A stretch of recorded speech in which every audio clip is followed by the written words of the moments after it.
Transact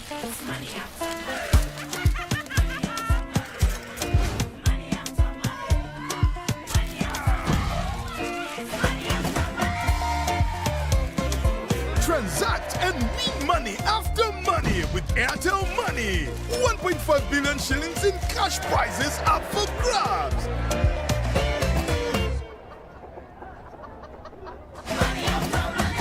The more you transact, the higher your chances of winning. Airtel Money. Instant, secure, borderless. Our Ugandan story isn't a new one. It's not about where we come from.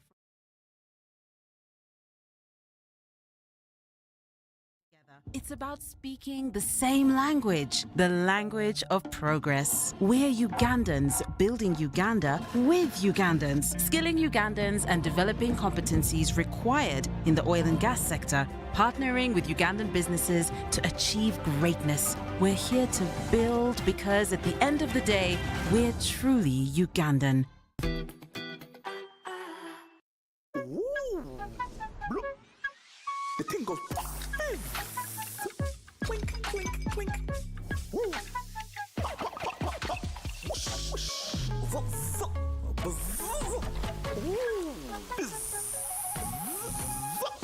Grab an ice-cold bottle of Pepsi Max today and drink to your bold lifestyle. Enjoy maximum taste with no sugar. Now available at a shop near you. Maximum taste, no sugar.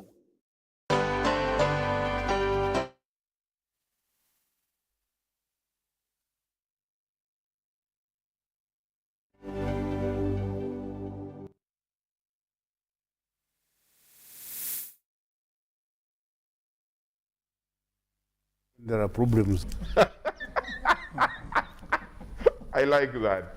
The same applies to Rwanda, Burundi. So what are we federating? Whether rights from another country can be, I mean, somebody must be there to hold everybody accountable. But at the moment, we would rather deal with what we have, make it right.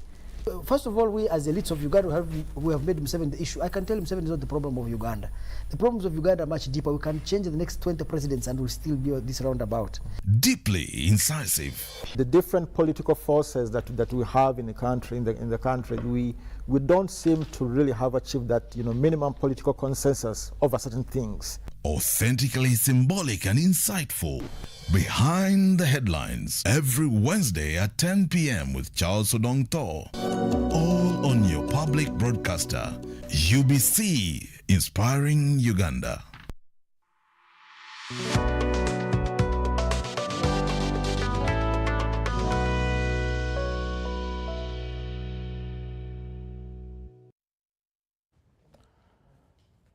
A very warm welcome and welcome back from the AFCON, from the Africa Cup of Nations, and massive congratulations going out to the victorious team, that is Senegal against Egypt on Sunday last week when we watched. And now welcome back to our time, the behind the headlines that had been taken up by sports. And I was laughing last week when the president was saying, now, was it in Kololo, that these young people, I usually engage a lot in watching useless things, football, when there are more interesting things, serious things, he said.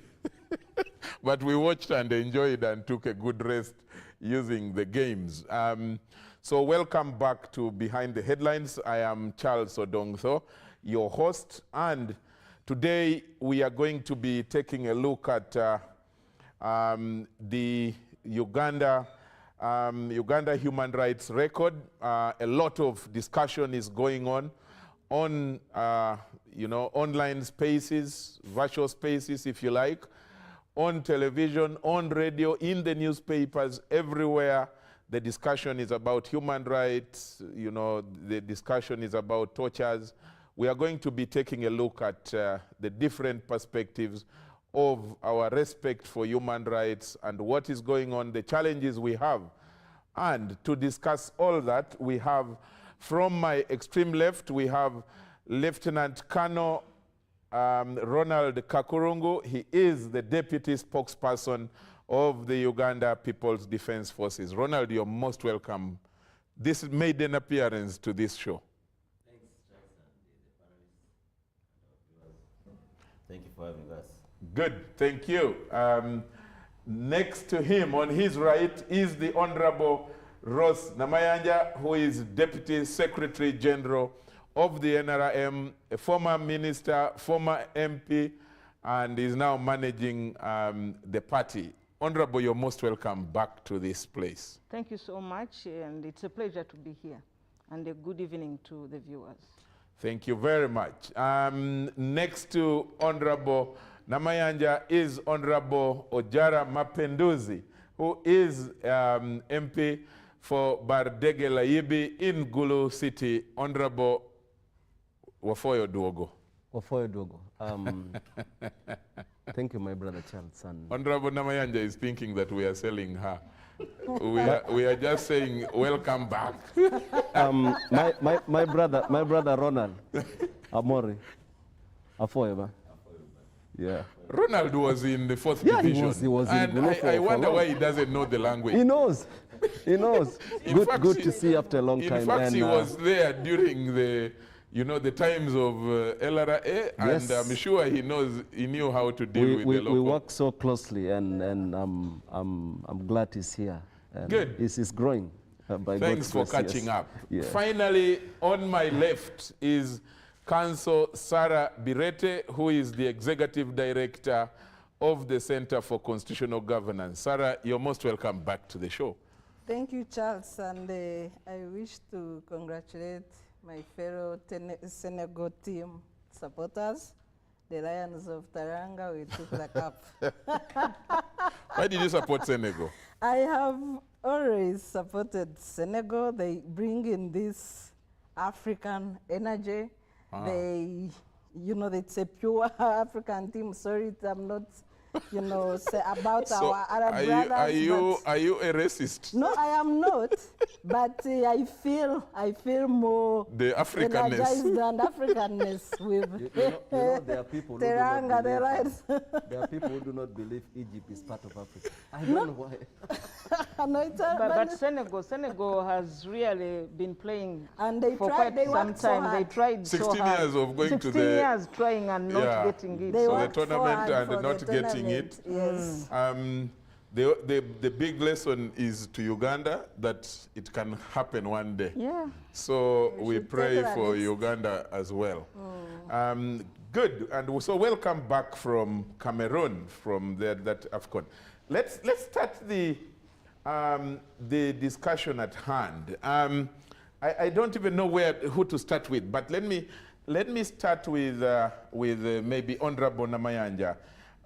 Being a mobilizer, being a politician, being deep in the NRM leadership. The NRM, one of its 10 points program, that original one, talked about restoration of human rights, dignity, and all that. How do you feel? What do you think when you now see everybody, taking on government and saying, this is wrong, this is not right, you have gone too much, you are torturing and all that?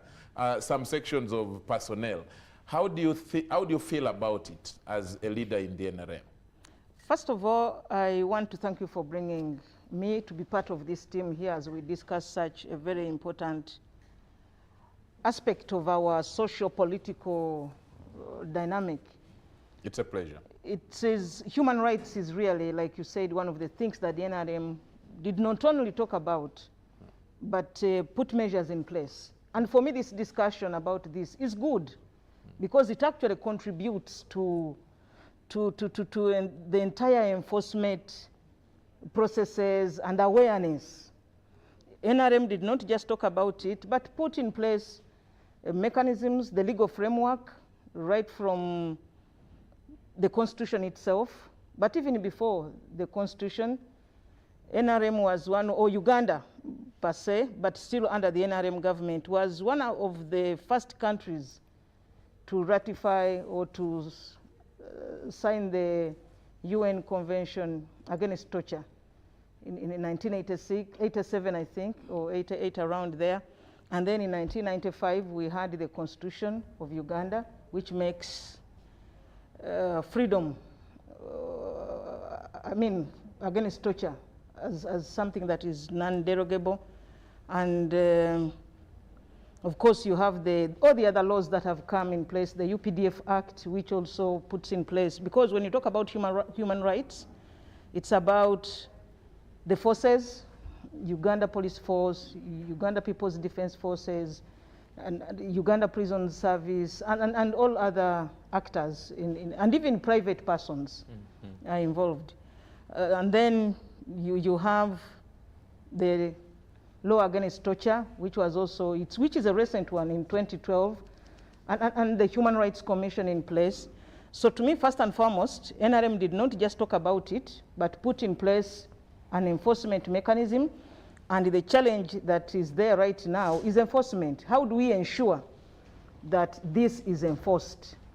And when this debate comes up, of course, it is something that we do not condone at whatever level.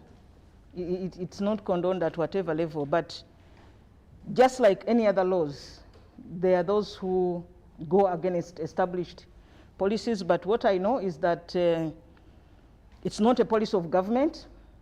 And when I see the Commander-in-Chief coming up and issues directives towards enforcement, but most importantly, that there are cases where the law is very clear by the UPDF.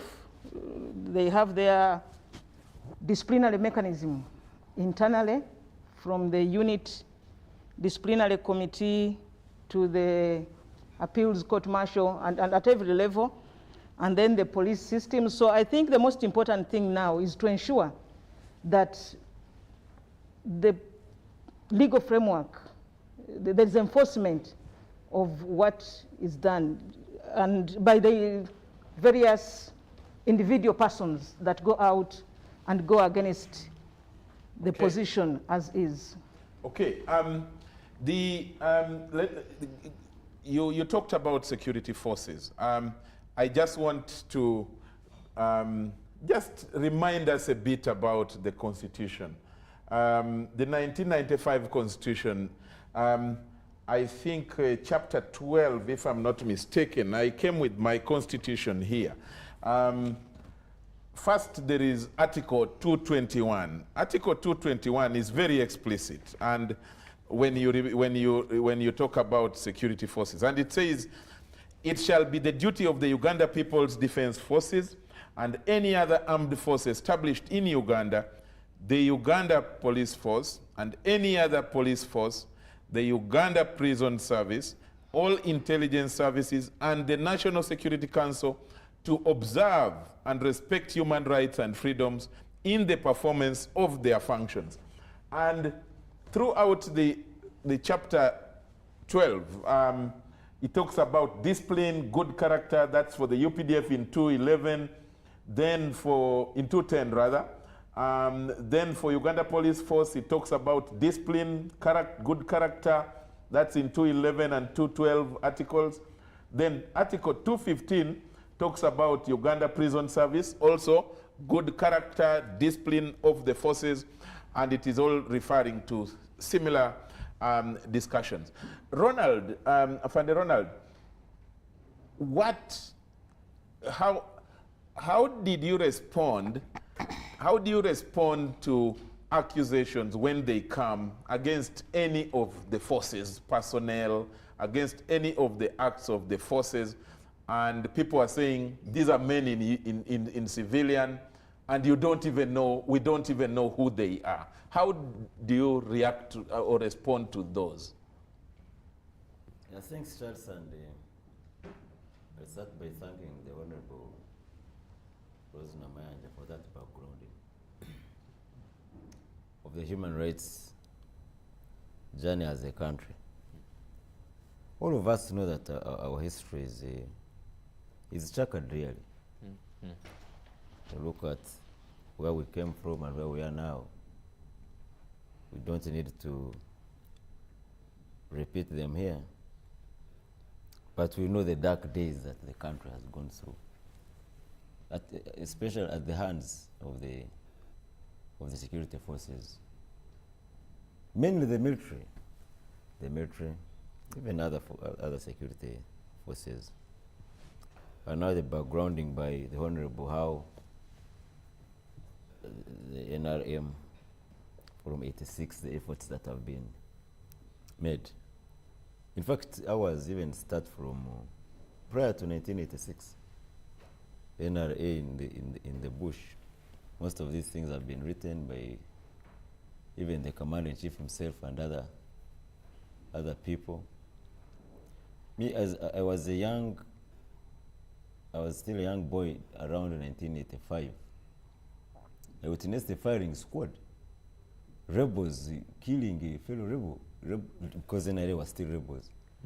Putting a person on the goalpost there, somewhere in Fort Porter, there, a place called Utit, and shooting him because he had shot at some Mwananchi somewhere in the village.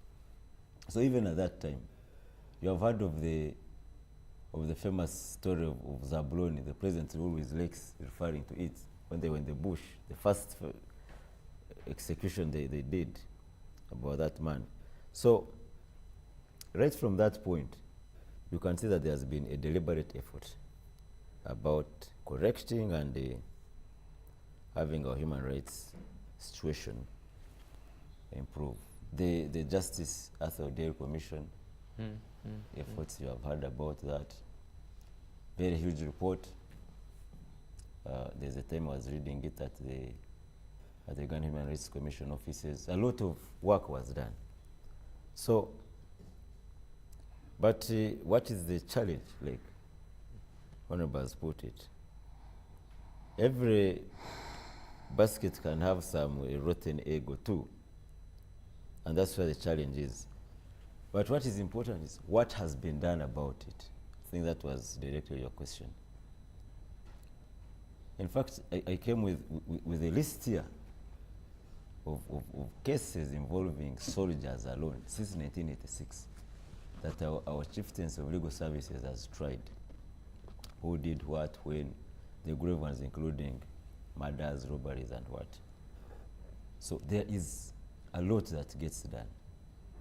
And there is zero tolerance for not only human rights violation, but any acts of indiscipline by the defense forces.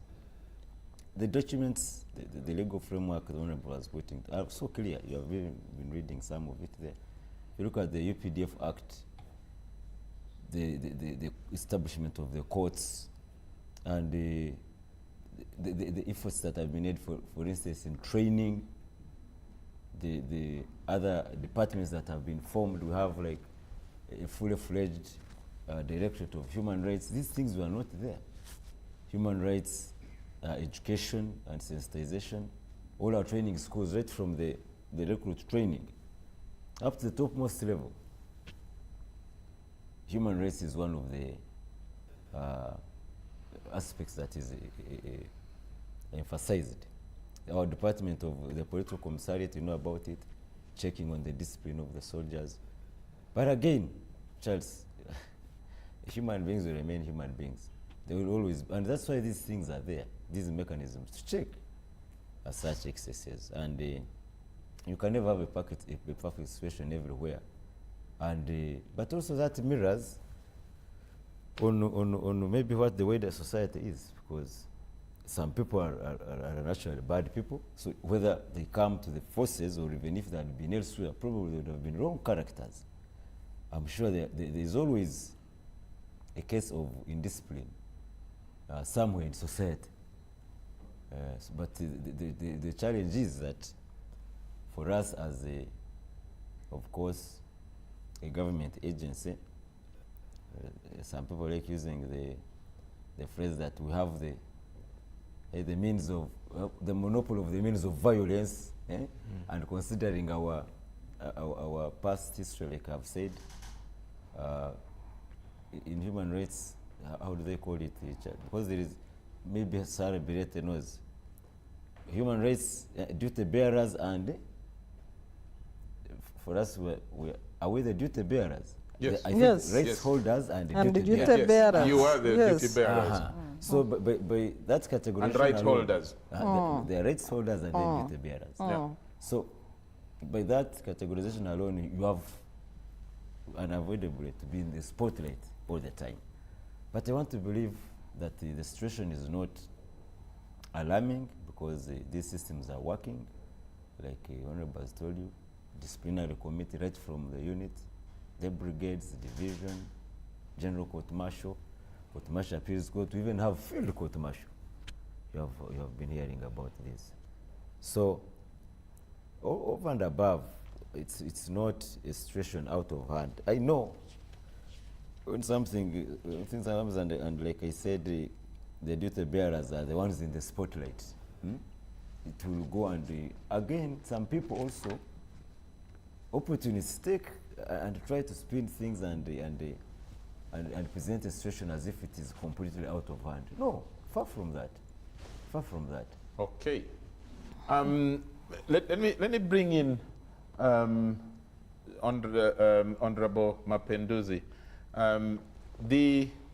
One of the responsibilities that Parliament has, and again, I believe strongly that as society, we need to rely and hold on to the laws, especially the Constitution and other enabling laws, to check excesses like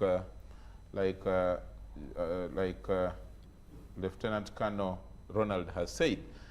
Now, that is supposed to be the role of Parliament, as is guaranteed by the Constitution. And but we now see a situation where if people are crying, what exactly is Parliament doing? So what are those steps that you as MPs are taking? Apart from just, yes, there is the political walkouts we see by the opposition. That's political, that's their action. But what is tangible that we can see, that we can hang on to and say, yes, our representatives have done this to maybe bring the responsible perpetrators of the wrongs to account? Thank you, my brother Charles. From the time the 11th Parliament started, I cannot tell the exact number of times, but what I can tell you is that from that time, Parliament has tried its best to talk about issues related to the rights of the citizens. I remember at some point the Right Honorable Speaker, Jacob Bolanya, demanded that government explains what was going on with a number of cases that were being brought up on the floor of Parliament. I have seen several members of Parliament bringing matters related to human rights violations on the floor of Parliament. Recently, the Deputy Speaker of Parliament, the Right Honorable Anita Mong, gave directive to government to give a detailed report to Parliament on what is going on. And so Parliament has tried its best to ensure that the citizens of this country live in safety and dignity. And we do that within our mandates. But what I can tell you is that there are clear signs that, just like Colonel is saying, he said things look a lot more better right now. And for me, I look at it differently, Colonel. Things are not okay. Things are not okay because it's not about the number of people whose rights are being violated. Because even if we have one individual or two as long as that individual lives in a society where his or her right is being infringed upon, we can never say it's okay. You know, Charles, for some of us who come from the north, and just like Colonel said, Colonel was in Gulu for a long time, and he did a commendable job. He did a commendable job trying to put the image of the army, being the spokesperson of the 4th Division, but he also did a good job in trying to build, you know, that relationship. Thanks. And yeah, I need to say this when you're here. You did a good job because Thanks, I think that was the time so many cases that the community would bring came, and the army in a way responded. So it's good to say that.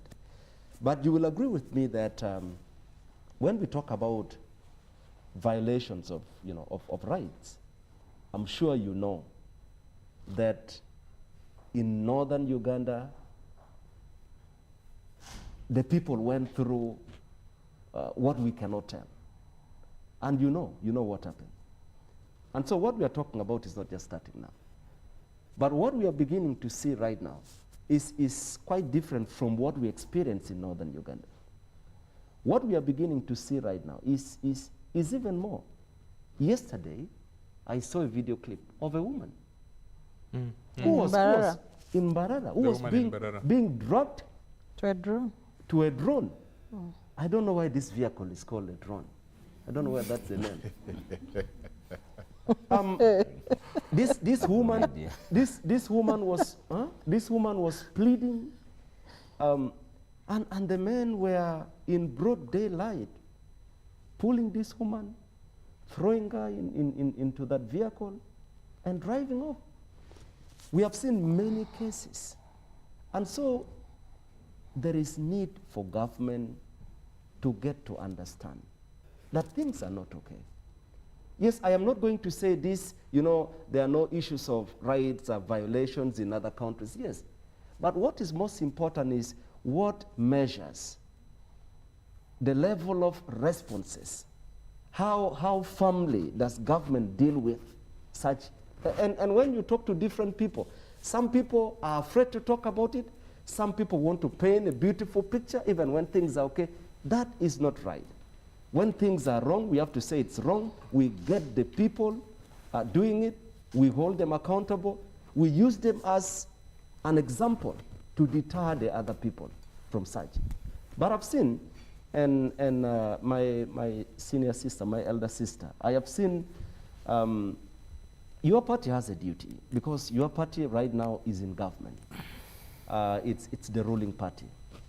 Unfortunately, your party seems to be the beneficiary of a lot of such impunities.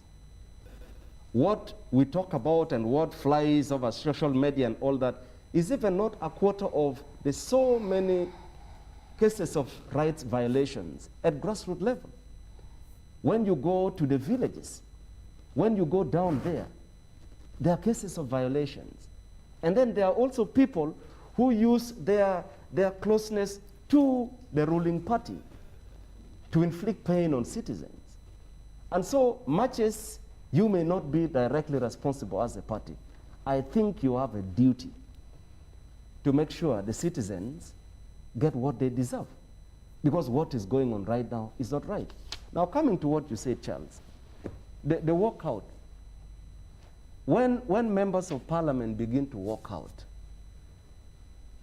that sends a message of what I would call the highest level of frustration, but also helplessness. It can also be a protest. Yeah, it is a protest.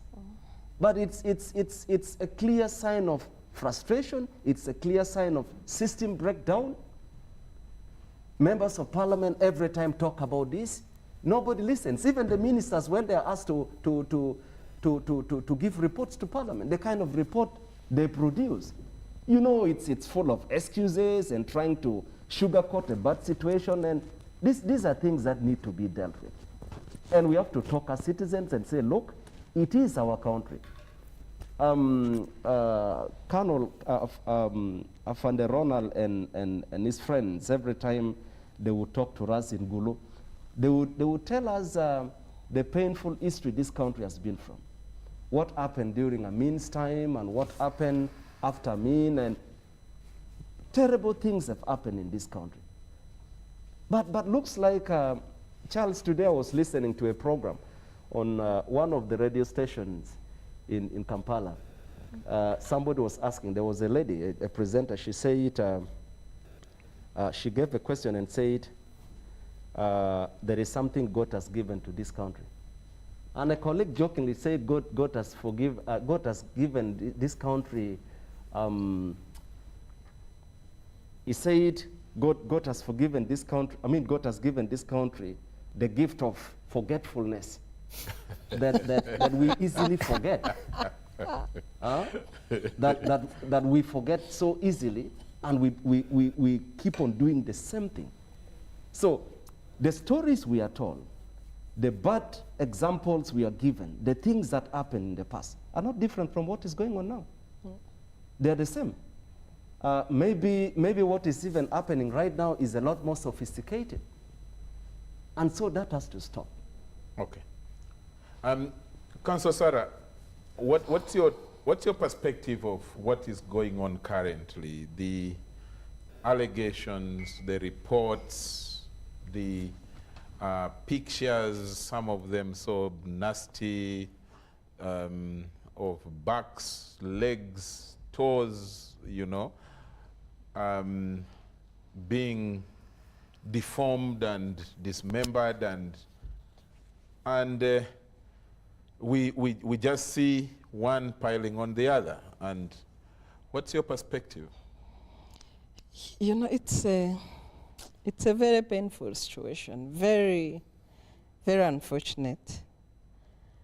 And unless we tell each other the truth as citizens, we shall not be helping this country.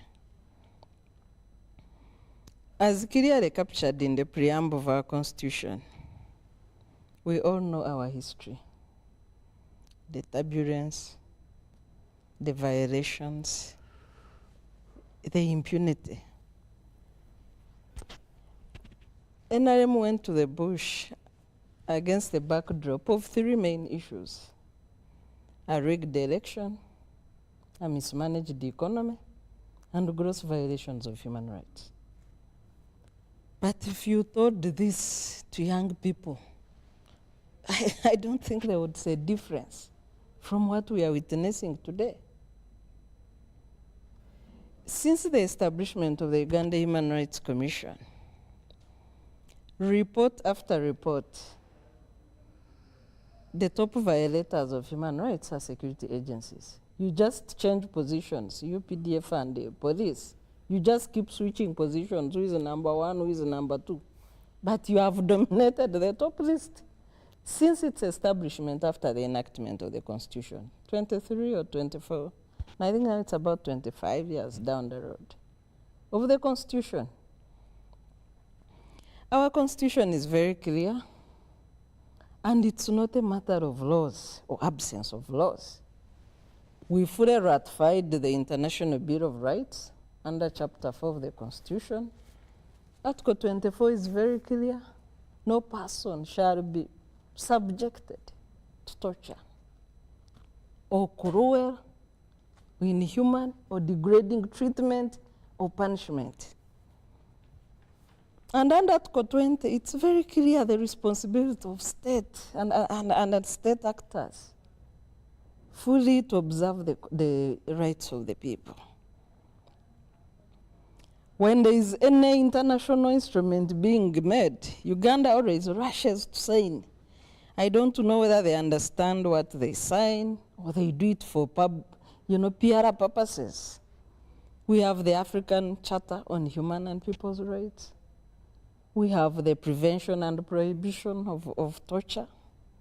We have the Human Rights Enforcement Act. I mean, the list is endless. Uganda is not lacking any law when it comes to protection of rights. And if you subjected these laws to any test, they are wonderful. They are perfect. But just like the way we abuse the Constitution and use it only when it suits our needs as individuals, is the same way we tinker with the laws of the country. The purpose of the law is to put a roadblock for everybody. We are all equal under the law. Here there is a roadblock, don't pass. Here you can go, you go. But I think the behavior of NRM, when it comes to constitutionalism, can even be tested on the grand norm. When the grand norm comes in the way or wishes of a few people, then the grand norm must pave way for the individual, a party. Yet the Constitution is a roadblock. It says here there is no way through. But for NRM, they create a way and go through. You reach a second roadblock, no way through. You must go through. How you force your way, whether you attack Parliament as the military, whether you do what, your attitude is the end will justify the means. So if you have a party in power that thinks that they can raid chambers of Parliament to beat MPs who don't agree with what they are trying to do, so I think what law can you protect? The sanctity of democracy in any country is Parliament. But you did not think twice to raid it and beat up MPs, and there was no accountability. There is even nobody who was punished for that raid on the temple of democracy in the country. During Obote days, Obote surrounded Parliament with the military. But NRM entered even the chambers where non-MPs are prohibited unless you are part of the speakers in charge. Entered, you bet up MPs in a protected area. Obote stopped outside. And this is the man you removed from power for abusing the rights of Ugandans. But you have exceeded all the impunity that you went to fight as a group of people. Actually, not only entering Parliament. I'm not sure whether you saw a video clip where of course, some security guy made a breakdance on the table. Yes, bet up the MPs arrested them. Some were detained for 2 days. All of them came and went to hospital. They were tortured. These are members of Parliament, tortured by people who swear by the Constitution to protect Ugandans and their rights. So if you can torture MPs for a disagreement, a political disagreement, we've reached a level where political disagreements are solved with violence. During elections, how did you treat the National Unity Platform members? A lot of them are still missing. Nobody accounts for them. We witnessed a situation of kidnaps. I have always known that it is the terror groups like Boko Haram, Al-Shabaab, that can kidnap citizens. And then the duty of security is to rescue citizens. Kenya was also kidnapping people. But during elections, I have never seen a state kidnapping citizens. Until last elections, you conducted yourself like a terror group, kidnapping citizens for holding a dissenting political view, for not supporting the president and supporting an opposition candidate under a multi-party system. So with kidnaps, with torture, just recently, and there is a hashtag of end torture in Uganda, a social media disagreement. Somebody has posted what you don't want to see. You raid his home. The Constitution is clear on man of arrest. Somebody suspected of committing a crime, arrest them. That's what you are supposed to do as law enforcers. But how do you arrest them? Article 23 is very clear. Detailed procedure of arrest. Actually, constitutions are not supposed to be detailed. But the members who made the Constitution during the Constituent Assembly knew the history that they were fighting against. Constitutions are supposed to be very brief. Details are supposed to be in acts of parliament. But we have a detailed constitution, and people thought it would be easy to understand. But the contrary is happening. You would kidnap a person over a social media disagreement. The law is very clear. If there is offensive communication, the Computer Misuse Act is clear. Take them to court. Let courts punish them. Okay. You take the law in your hands, you torture somebody to near death over social media disagreement. And then let's speak the truth as citizens. Okay, Honorable Namayanja, you stand accused of so many things as a party, as a government. And for me, my relief... In this court. In this court, yes. That's a good one. My relief is that you are also a lawyer, so you understand all these principles and the laws that your colleague Sarah is referring to. What's your take? What's your response? What's your defense in this court? Yeah, for me, it's not defense or not defense. And when I was beginning, I said, it is good we are talking about this. Yeah. Because it's also unprecedented. And when you were commenting, you said, other than the politics that we do around it, because the politicization of this debate is actually that puts it back at the end of the day.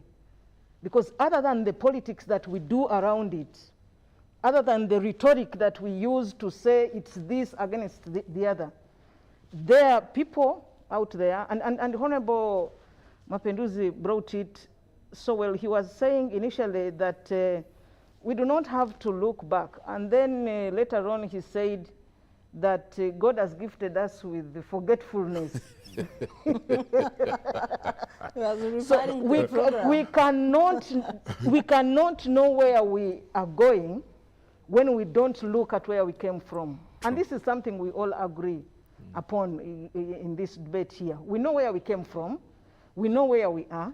We may not be where we want to be, but we are not where we were.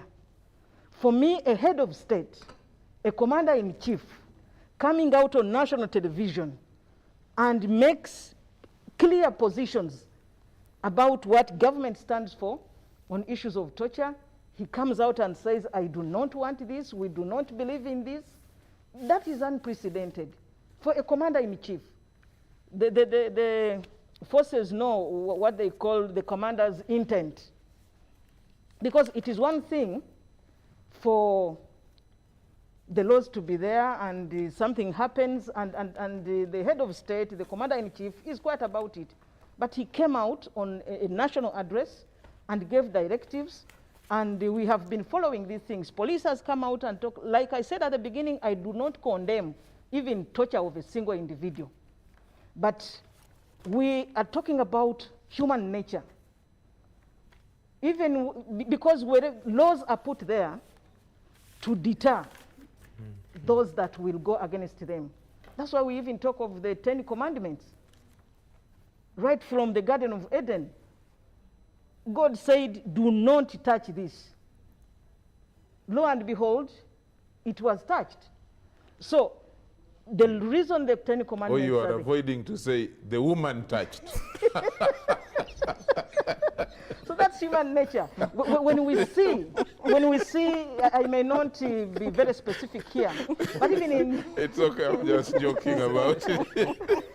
Indeed, she did, but you know, when you see, even in religious institutions, internationally, we have seen bishops coming out, apologizing, meaning that even in those sacred places, such things, I mean, human rights abuses were going on. But to me, the question is, what is being done? What is the position of government? There's nobody who, the chief spokesperson of government is the head of state. He came out and gave a position. And I want to also give a position, even on the party. When Honorable says that some members of the party use it against others, we condemn in the strongest terms. And we are saying anyone, we have even issued circulars to that effect, to our membership. Nobody is above the law. in the NRM party. Nobody is above the law. If I commit a crime, the due process of the law should take place, and then they follow through. And we have suspended some of our members in small things. But where it is human rights abuses, we are very clear on the same. But what we must know is that it's not the responsibility of government alone. This I must say. We all have a responsibility in this. Yes, government puts in place, Parliament puts in place laws. The civil society is there. The judicial system, to me, the judicial system plays a key role. Instead of just talking about it, I want to see us, including those that have been, if I were a lawyer for somebody who has been tortured or something, let's take the law to its length. Because what I know is that if somebody has been arraigned in court for, say, murder or anything, who has been taken to court for any criminal or civil offense or whatever, the law against torture talks about inadmissibility of evidence obtained through torture. So if you torture, if the forces go ahead and torture everybody that is there, that means even the cases they are taking to court cannot be heard to fruition because the evidence will be inadmissible. So for me, I think it's a responsibility of every one of us. One, it is not the position of government that people should be tortured. And even the ladies, the lady who was taken, I would love to see a situation where this is followed to the logical conclusion, where the forces, Kano has come out here and says he has a list. This list should come out. At one time, there was a murder in Bombo, and there was a public court martial process going on. The public should know what has happened to this person who tortured this lady. The case of Kakwenza. Let's follow it to its logical conclusion. The laws are very clear, and let us test them through the judicial system. Parliament is also playing its part. The political players or actors are playing their parts. Civil society playing its part. And the media, you are playing the part as we come out and talk about it. But most importantly, even the families where we come from, we all continue. Even our religious institutions, we all continue to play that part. But otherwise, I want to be very categorical that it's not the position of the party to say we want to torture, and we do not condone in any way, we condemn it. But like Ronald put it, that there are those rotten eggs in the baskets. Let's go out for them. And we also know that there are security officers who have been killed. We remember the cases of, I think it was in Chiboga and Ibusunju, where 2 police officers were killed.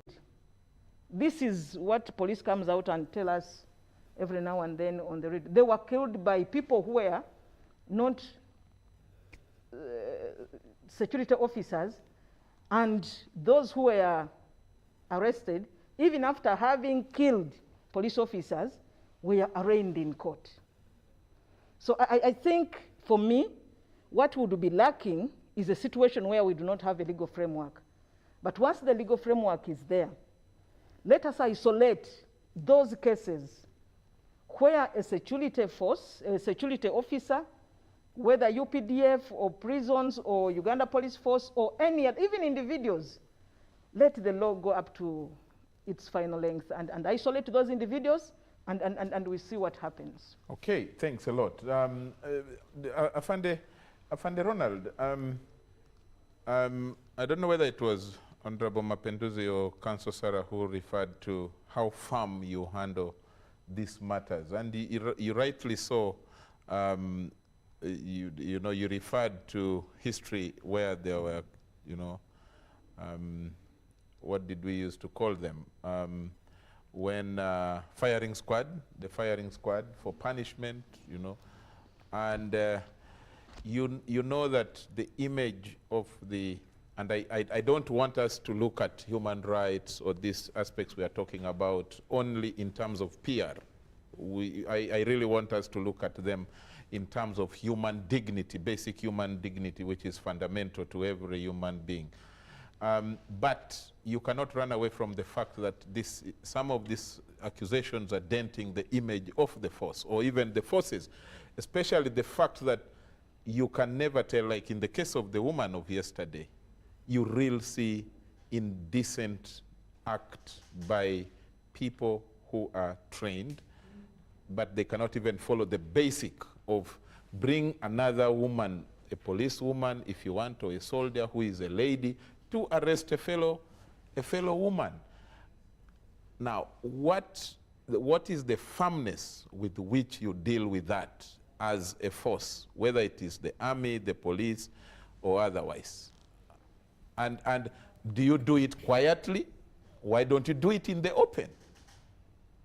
Thanks, for people to see that there is evidence of action. Our courts are always open to the public, and Honorable has given you an example. Or we can even start from asking, have you arrested those security personnel who conducted themselves against that woman like that? This particular case of a woman, I saw the video going around social media, but I don't know if the people have been arrested. They don't even know who exactly they are.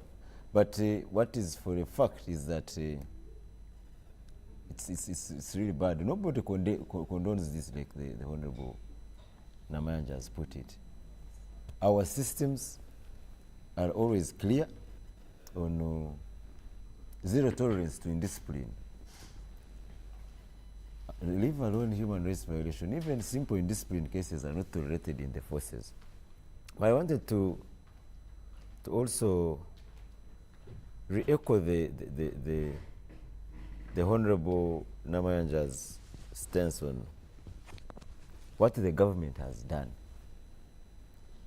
The President the other day wrote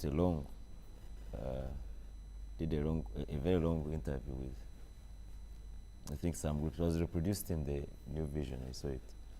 Bring out all these things. That's what we are saying. So that's a step forward, and we do not want to just wash it down the carpet. The other year he wrote, I came with a copy. He wrote a letter on 15th of May, 2017. The President, Commander-in-Chief, to the CDF, Inspector General of Police, Directors General of ISO and ESO, talking about a lot of things about torture here. So that gesture alone is something we should appreciate as a leader, as a president, as a commander-in-chief, because certainly it dents the image, like you're saying. Because if you keep saying these funny things, and even if we just come here to talk about them, it's statement enough that we are concerned. Statement enough that we are concerned about what we do with any personnel found to have contravened the law, specifically about human rights violations. We don't hide anything under the carpet. The other day there was a situation in Mogadishu, you had it, where some soldiers in an operation conducted themselves reckless, and some civilians were killed. We sentenced some of them to death, sitting in Mogadishu. The court went to Mogadishu. You have been seeing this general court-martial in public places. So there's nothing that we sweep under the carpet, that we try to protect people who have done wrong. And no, that's not our method of work. Even the general court-martial here, if civilians are allowed to come there and see the proceedings, Even in the other units where they are, division could smash and what? They are always there. So Sarah wants to give you information if you allow. I want to hear from you. Recently, a drive of one of your colleagues knocked a traffic officer. He went on a run. Knocked. Then he got an accident and then shot a traffic officer. He shot, yes. So when he first went hiding, then later UPDF said they had found him. Where is he? We arrested his supervisor. But where is that man? He's in prison. Was he charged? I think he has not yet been produced, but he was arrested that same day. He's there in Makindi, Major Oku, Albert.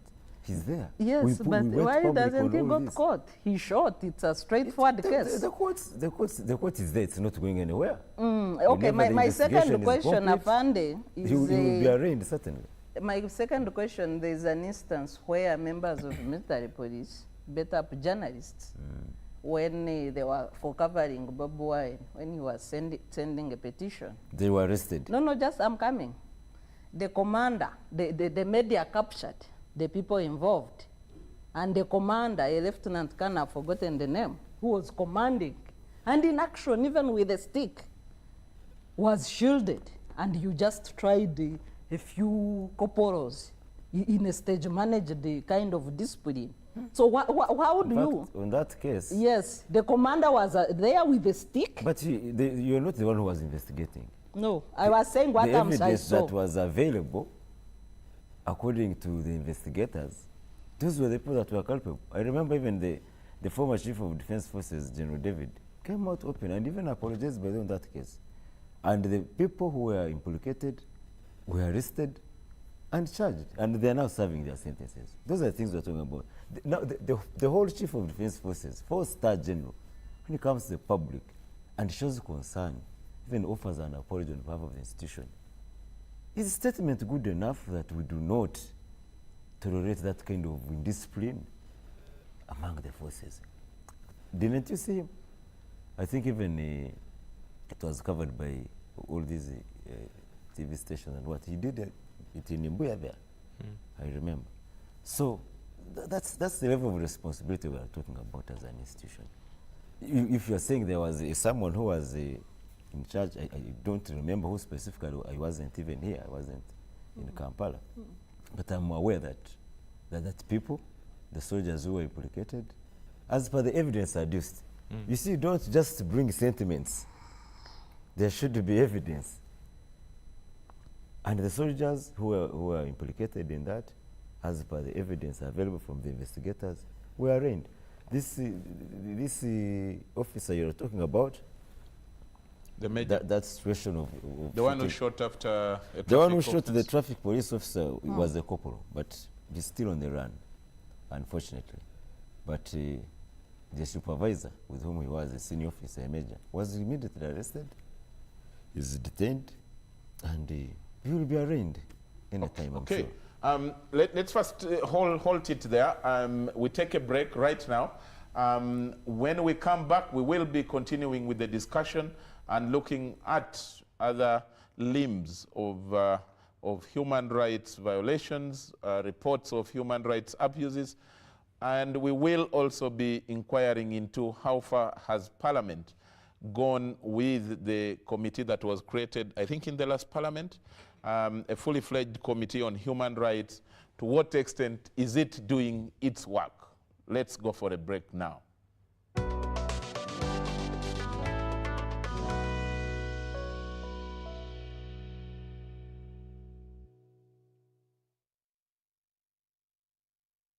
Enjoy convenience today with Airtel Money School Pay, FlexiPay, or Bridge Schools. To pay school fees using Airtel Money for Bridge Schools, dial *185#. Select option 6, School Fees. Select option 1, Bridge Schools.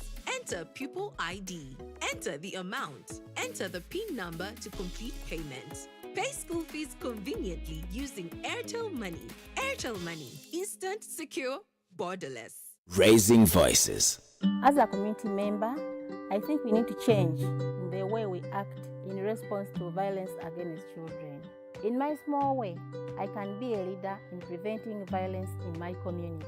I promise to work with my neighbor to create violence-free homes and communities for our children. In this time of COVID, what is your promise to the children of Uganda? Because a violence-free childhood is everyone's right. Raising voices.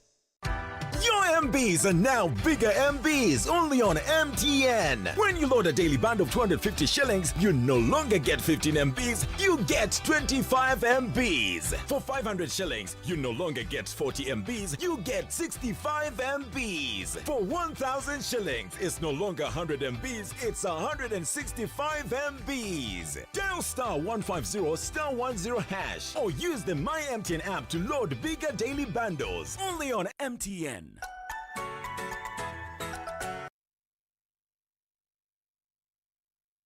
COVID-19 is still here with us.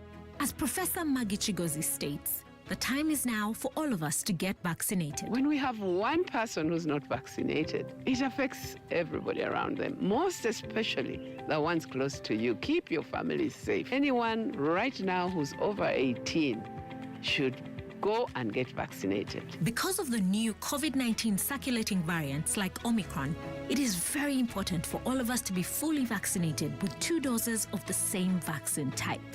It's only those getting Johnson & Johnson who receive only a single dose to be fully protected. Even after vaccination, continue to adhere to all SOPs by wearing a mask properly, covering your mouth and nose, washing your hands regularly with soap and clean water, or using an alcohol-based sanitizer, maintaining physical distance of at least 2 meters from others, and avoiding crowds.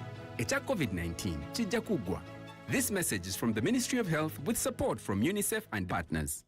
Start the year off with My Airtel 4G smartphone. You get to enjoy free 1 GB data valid for a month and 100% bonus data every month for 3 months at only 250,000 Uganda shillings. This includes free data spread over 3 months worth 86,500 Uganda shillings, making the effective price of the 4G phone 163,500 Uganda shillings only. Visit the nearest Airtel shop and get one today. Airtel, the smartphone network.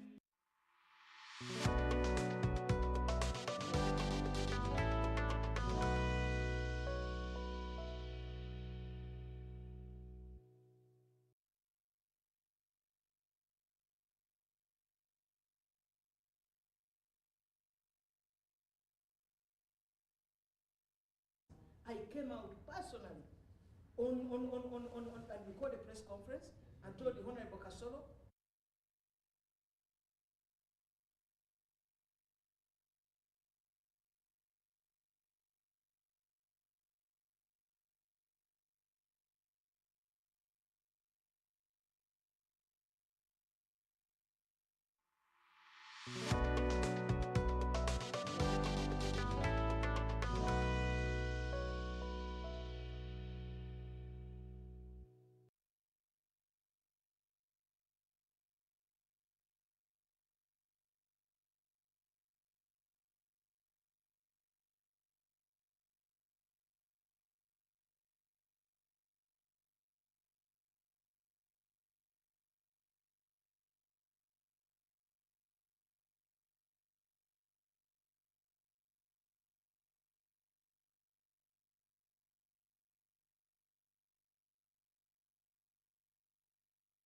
Start the year off with My Airtel 4G smartphone. You get to enjoy free 1 GB data valid for a month and 100% bonus data every month for 3 months at only 250,000 Uganda shillings. This includes free data spread over 3 months worth 86,500 Uganda shillings, making the effective price of the 4G phone 163,500 Uganda shillings only. Visit the nearest Airtel shop and get one today. Airtel, the smartphone network.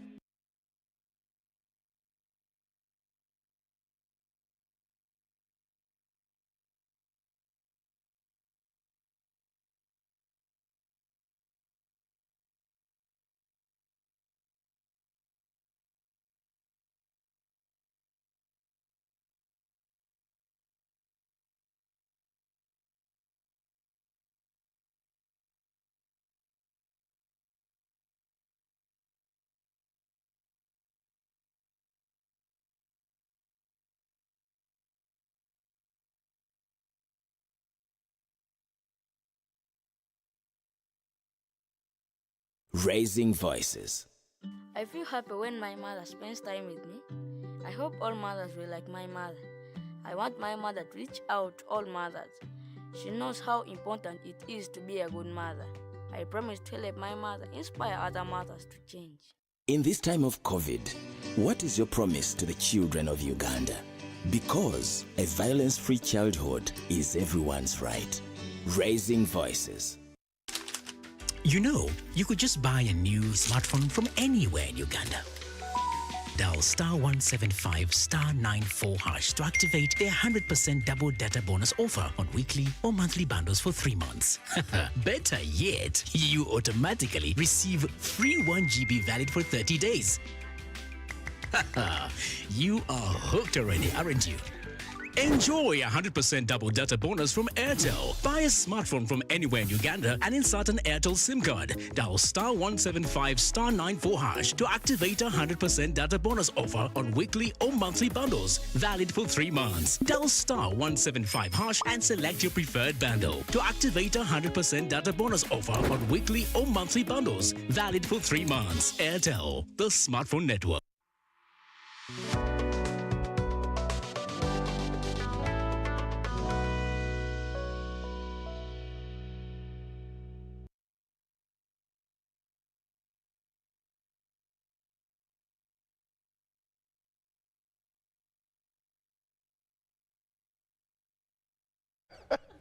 They have missed our quote. The very interesting submissions being made. And this is behind the headlines. This Wednesday, the 9th of February, 2022. And we are looking at the Uganda human rights records. And we have in the studio Council Sarah Birete. We have Honorable Ojara Mapenduzi. We have the Honorable Rose Namayanja, and we have Lieutenant Colonel Ronald Kakurungu, and who is the Deputy Spokesperson of the UPDF. If you want to send in your message, you can send a question or comment. You use, send your message via 0709 602592. I will repeat that, 0709 602592, but you can also join the discussion via our hashtag UBC behind the headlines. The UBC is in capital letters, behind the B is in capital letter, and the is in capital letter, and then headlines, the H is also in capital letters. And on Twitter, we are on Twitter, and send your message, share with us your thoughts so that we can read the message when they come. I will repeat the number, 0709 602592, if you want to send us a message or comment or a question. Let it come short, message, so that we can read it very fast. Before we went into the break, Afande Ronald was making a submission, but I wanted to open up the sphere of discussion from, Ronald has talked ably about what is being done, the level of goodwill, including Honorable herself. And then Sarah and Honorable Mapenduzi, though, have said, there is a lot which is going wrong, but more especially the need for firmness to be shown. And example has been made of the case of the woman being pulled and being thrown into a car van, the common drone in Barara. And then we have had the case of Masereka, the guy from Kasese. Then we have seen the case of Kakwenza now, which is one of those that are really trending. And the question becomes, have these people been arrested, or do we know them at all? That's one of the things really we should be responding to people, so that we build that trust in the institutions that we run.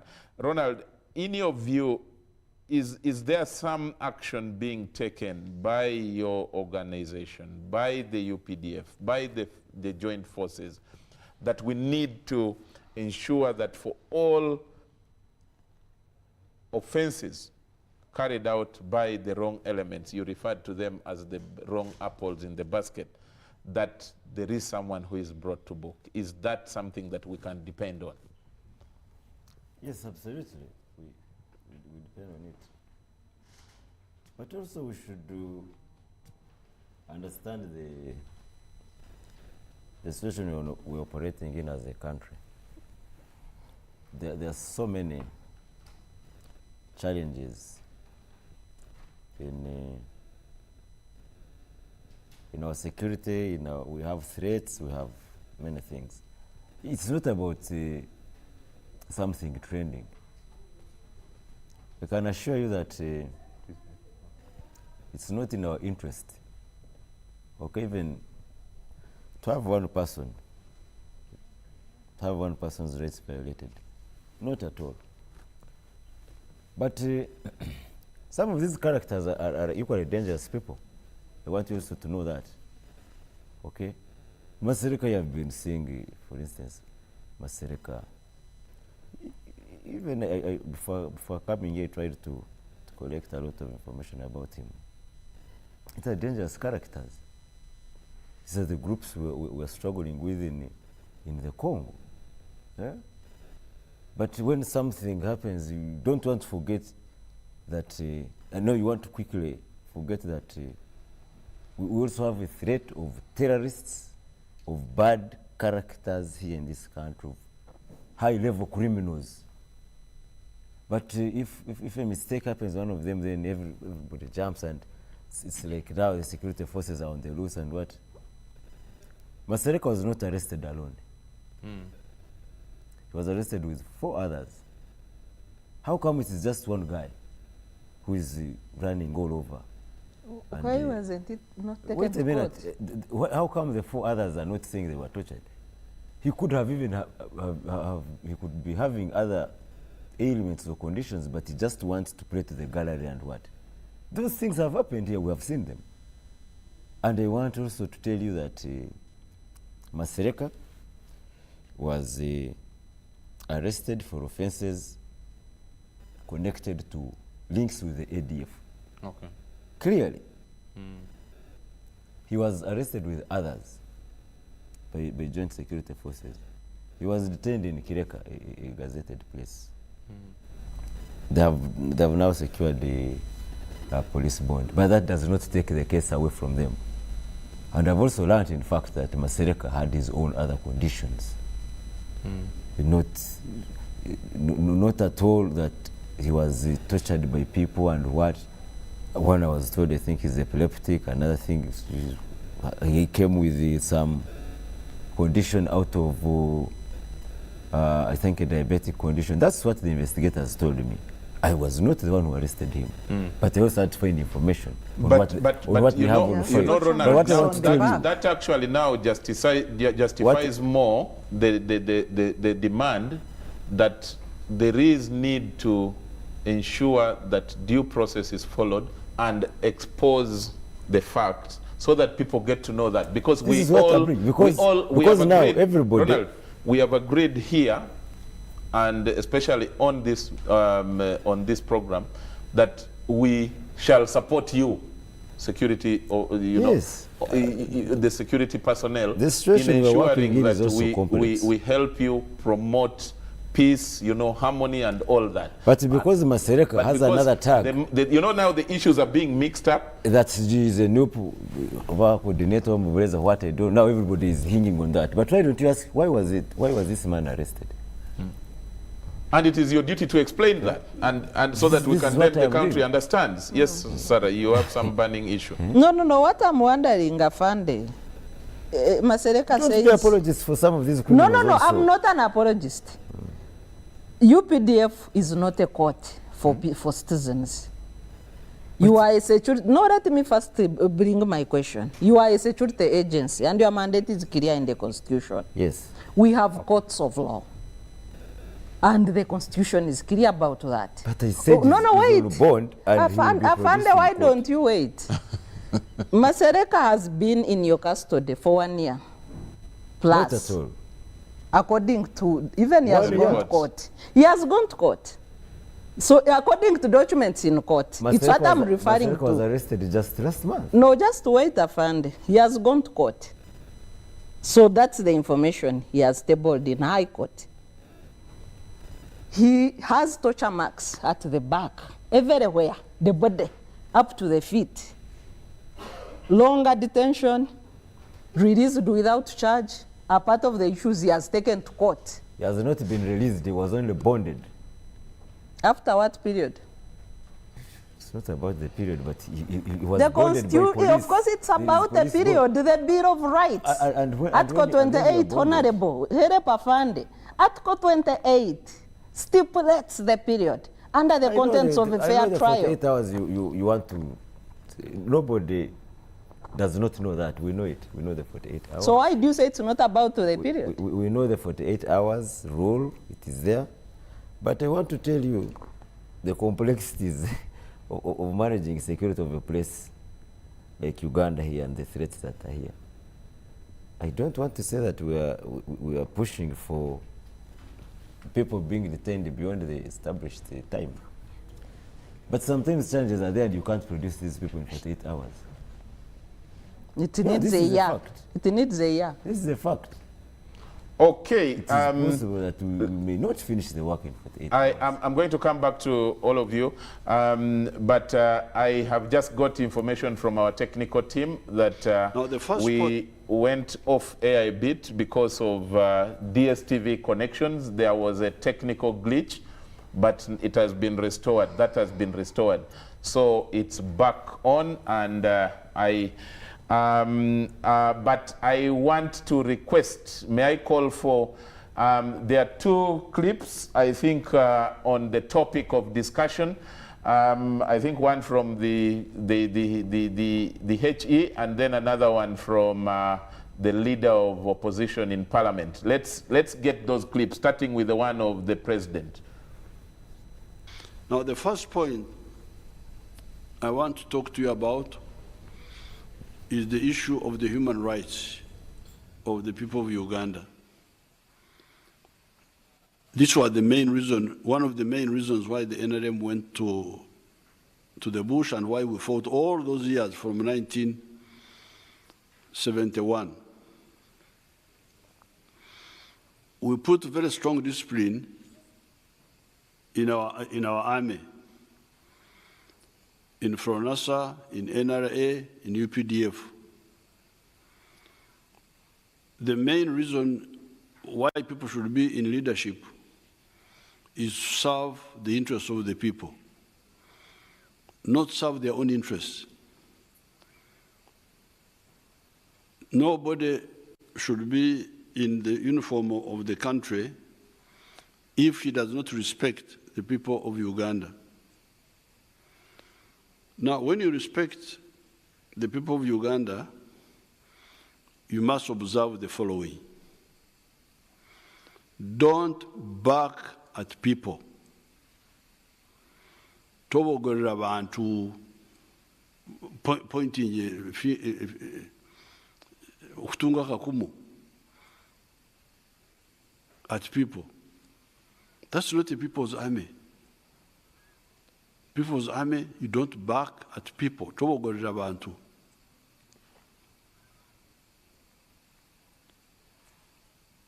Don't beat people. Don't beat members of the public. Don't beat even criminals. You are not allowed to beat anybody. There should be no killing of any Ugandan for any reason, other than war, other than when you are fighting, or if you are condemned by the court of law to be hanged.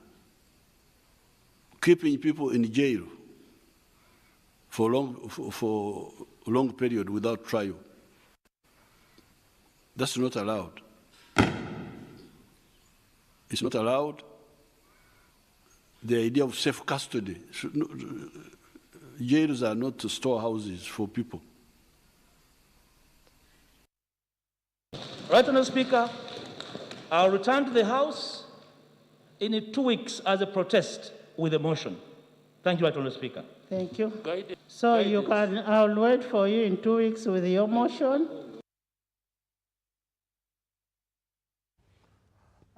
Welcome back from those clips. So, Afande Ronald, you heard what the Commander-in-Chief is saying. Don't back at people. Don't beat even criminals. Keeping people in jail for long without trial is not permitted. That's what the Commander-in-Chief is saying. I know you have talked about the difficulties. We are going to come back to that. But I've got lots of messages, people out there joining the discussion. Kindly send us your names if you're participating. Alfred from Bali says, good evening, Charles, and all panelists. My question goes, is it within the law to rearrest someone who has been granted bail in the courts of law minutes after he or she has been released? That is what Alfred from Mbale is asking. Then another person from Zimbabwe, Amos Akanyijuka, says, let me take this opportunity to thank Sarah Birete for fighting injustice and torture. My question is to our senior UPDF officer, where is the image of our army? Where is the image of our army in the next 20 years to come if they continue engaging themselves in torture and kidnapping of Ugandans? Thanks for the great work. Amos, there is nobody who has said it is the army, but we see that there are men in civilian uniform mostly doing this. So the question perhaps you should be asking, Afande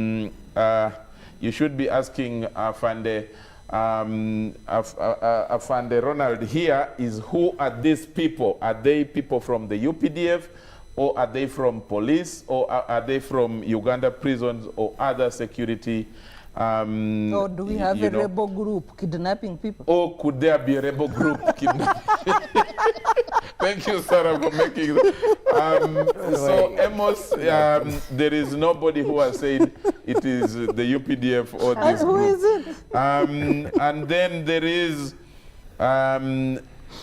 someone called Raphael Serunjoji from Kasanje in Wakiso district. He says, Uganda and Africa at large, we forget, we have learnt nothing and forgotten nothing from the past. That's from Raphael. And then someone here without a name is saying, I am so happy to see my longtime friend Ronald on the show. However, it is going to be so hard to convince any, Ronald, you hear what your friend is saying, that it is going to be hard to convince anything right-thinking Ugandan that human rights violations are not by duty bearers and are not the rule. You wait for 2026 elections and we see. That's what your friend is saying. Ronald, you know, they usually say, if you have a friend like this, or he did put his name. That if you have a friend like this, why do you need an enemy? But your friend should tell you the truth. Yes, I agree. Yeah, I appreciate it. Yeah. And then another person here is saying, it is one thing to give a public condemnation of human rights, and it is another one to walk the same talk. Is the Deputy Secretary General of NRM in a way telling the listeners that the Commander-in-Chief doesn't have a TV where he sees what is happening in the country? If he has, what steps has he taken to enforce his public condemnation of the vice? That person has not named himself. And then someone here calling himself aspiring MP for Yala, Mivuled Ronald, says, thanks, Charles. It is evident that there are people in security agencies who purpose to taint the image of government. What we should be asking ourselves in the NRM is, in whose interest are they working? Mivule Ronald saying that. And then someone from Lira says, Honorable Secretary General Namayanja, what have you done as a party to those who attacked Parliament? And then to Afande Ronald, if your list is containing punishment of those who tortured political opponents, there you are the right track. You are watching live. This person has written too fast and I think missed the gist of the message. And then someone says, this person says, thanks, Charles. Thank you for the show. The two guys, ladies and gentlemen, should be informed that we came from a situation which was bad, and we went to better. Where we are now is not good, and where we are going is not going to be good. There needs to be disarmament in Karamoja. No, there used to be disarmament in Karamoja.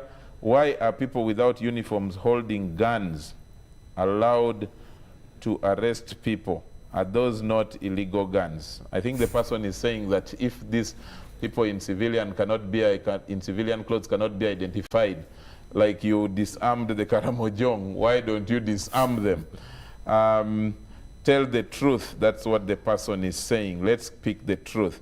And then finally, for this time, someone called Anthony in Rubaga is saying, good evening, Charles and the panelists. I see a disconnect between the LC system and security agencies. I think this was a deliberate move. The LCs were very ineffective in ensuring security and hence upholding human rights. Maybe let me start with Honorable Namayanja. Do you want to respond to some of those comments?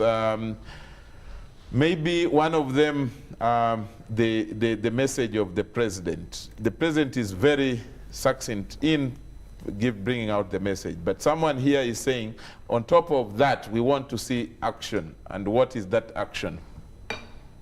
First of all, he has said it. He has been very consistent on that, and I'm glad you brought it out, because that is exactly what I'm referring to. And before he comes out to the public to make those pronouncements and even letters and everything, the army or the forces are structured entities.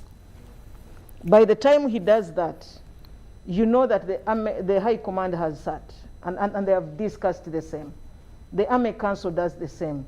And the information filters down up to the last structure of the army. And the same with the police. That's why even with the police, there are 6 courts, because like he was saying, this is information that is out there. And I'll go to that later, but with the police, for instance, they have 6 courts at the headquarters. They have courts at the regional levels, police courts, where cases are tried. They have, each district has a police court for police officers that are errant and they go against established procedures at a station level and at a police post level.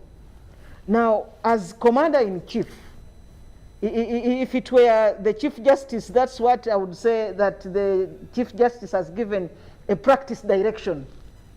But in this case, that is a directive in writing through the army and the police and other organ structures. But most importantly now, it goes back to what I said earlier, is enforcement of this. And I want to, like I said, to reiterate what I said earlier, that it's high time that the forces come out and say, like he said, I mean, let the public know that these are the cases, as far as you can stretch it, and say so-and-so did this, and it happened. And they were arraigned in court, they are serving their sentences, or they were acquitted, or there was no evidence and that kind of stuff, such that we do not continue talking about the same thing all the time. A police officer, a soldier shooting a police officer. Let the public know that. Let police come out and inform on what has gone on with errant those officers or security personnel that are on a frolic of their own. And the other one would be what also happened to those, because at the same time, we must know that these officers are also, they also have their rights. Yes. When you have officers killed by whether rebels, even rioters, the police officer. You saw at one time there was that infamous picture where a young man was holding a hammer.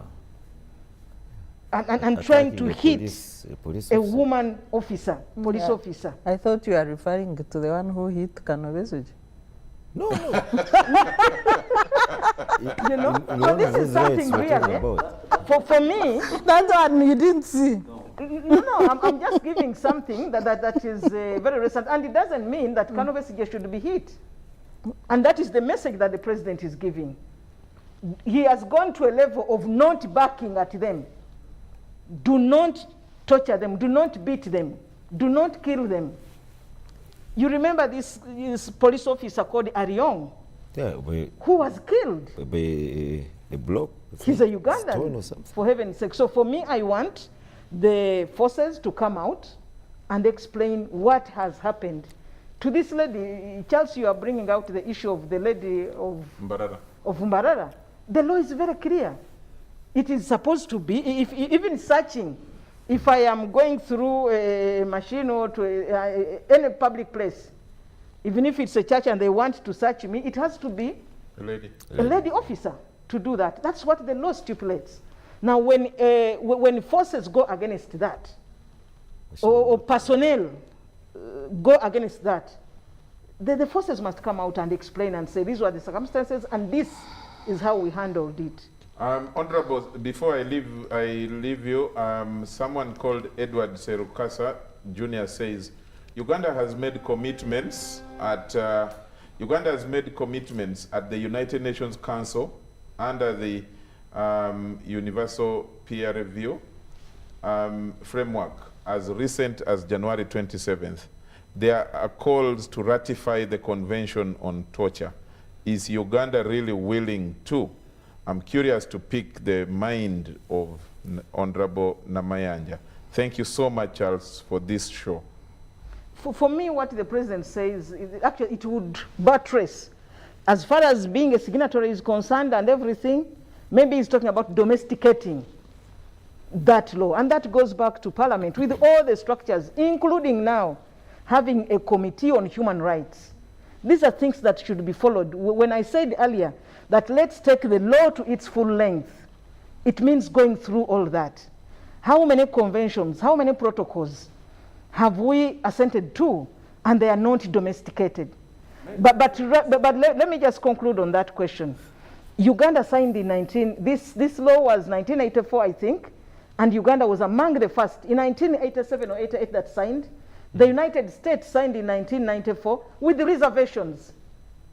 The United States that we talk about that is really, you know, with the highest level of democracy, as they say.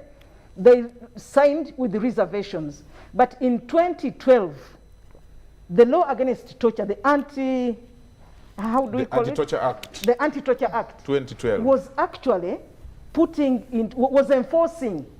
was making that provision enforceable. Even Article 24 of the Constitution that talks about, respect for human dignity. That prohibits torture. Because for as long as it was just a provision in the Constitution, maybe it wouldn't have been easily enforceable. But now you have a law against torture with the right to complain, with how you are supposed to bring these cases, and how the inadmissibility of evidence obtained out of torture. So for me, I want to say that The legal framework is there. Let us enforce it. Let us take the law to its full length. Where officers have gone against the established procedures, let the entities concerned come out and explain to the public what has happened. And otherwise... And actually, I think you have referred to the 2012 Anti-Torture Act. One of the fundamental additions, I remember that law process very well, the enactment process.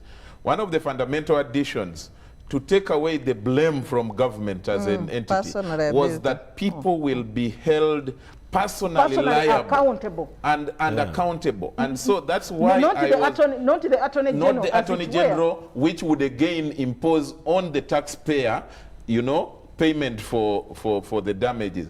So I think it should be.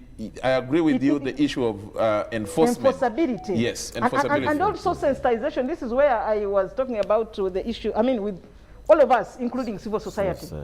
Let everybody. It's our responsibility, all of us, to tell the public that these laws are there, and let's use them and ensure we do what we are supposed to do. Okay, Sarah, you are banning. Honorable is banning. Just a quick question to Honorable Namayanja.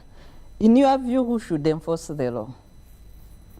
For me, first of all, let's go through the judicial process, first and foremost.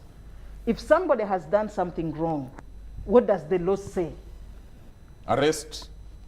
And after arrest, prosecute. Because it's not an entity. It's not a single entity. We are not going to say police enforce the law, or the army enforce the law, or the courts enforce the law, or whatever. Parliament enacts the laws. We are supposed to follow them. Where we fail, police has its responsibility to come and arrest. And in accordance with the law, ensure that people are arraigned in court. And when they are arraigned in court, the court process follows. And then the correction services. So it's not an individual that will say, I am going to enforce the law. It's all of us, all the collective parts of the system. Just, I know I will not submit, but just to conclude on the matter, Honorable. I'm asking for two reasons. Of course, and I've said before that our problem is not absence of the law. It is abuse of the law. It is impunity. Just a quick example on Masereka. I was asking Afande, why didn't you take him to court? We are not saying people have not committed any crime. But if a citizen commits a crime, what is supposed to be done? Do you get a stick and kill them? Is that what our laws say? That's not what we're saying. On the issue of courts, and I will go back to the Kakwenza question, because it is very fresh on all our minds, and it was excessive in terms of abuse and impunity. Kakwenza is arrested in a manner that contravenes the Constitution. 2 weeks. Lawyers cannot access him. Human Rights Commission cannot access him.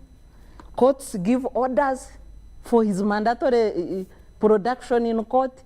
They are abused on 2 occasions. But what does the law say when they do not enforce that?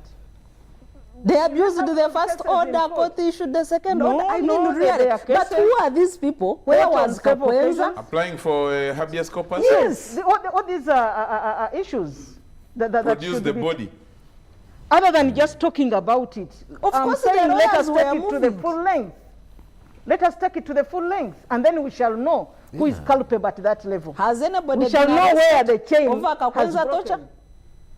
I have not followed through. But one of the ugly sins, wasn't he the one who was released and then rearrested? Of course, even after being granted bail, they kidnapped him. He spent the night in Makinde, and then they claimed they were giving him a lift. Who asked them for a lift? Therefore, the impunity. Yes, Honorable Mapenduzi. Maybe he requested for a lift, I don't know. Impunity.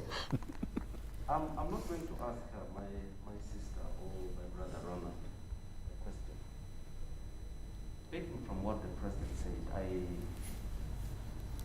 very much, what the President said is completely the opposite of what is on the ground. The President, from his statement, gives a lot of hope. So are his servants not listening to him? Is he in charge? Well, not even asking that question. Let me Okay. finish. Because here you have a president who is demonstrating his goodwill, his commitment through his statement, and telling Ugandans that, you know, you should not be battered, you should not be beaten, is listing what should not be done. And then you have people who, in total disregard of the president's position, go causing havoc on the citizens. Are these people not known? You know them because you have got systems that can track them. They are known. Very, very have been arranged. Yeah, they are known because this is a government that has got systems, and you can track and you know who is doing what. All these allegations of tortures and all that are done in facilities that are known. So we cannot pretend that we do not know them. It's even not necessary to say, if your rights are violated, you should go to court. What kind of talk is that? There are people who are not doing the right thing to your citizens. You have to show them. We need to make such violations very unattractive in this country. And so I think there are people and I think the president needs to know that probably there are people from within his own system who do not wish him well. Maybe they want to cripple this government. Now convince Honorable Namayanja as a mobilizer, as the chief mobilizer. But why doesn't he punish them? Why doesn't he punish By the them? way, I'll start with her. My sister Namayanja, your party, which is the ruling party now, we learn badly. If you people don't take some of this serious, some of these things serious, it's not a joke. And it's not a discussion for elites only. Every citizen is concerned about the level of violations in this country. And you see, when we are up there, we want to paint a very beautiful picture and all that. I think that has to change. The other thing that is key to talk about, why should 7 men go to arrest a woman, holding her in whatever way they want, humiliating her, when there are clear systems, clear procedures, clear ways of handling that?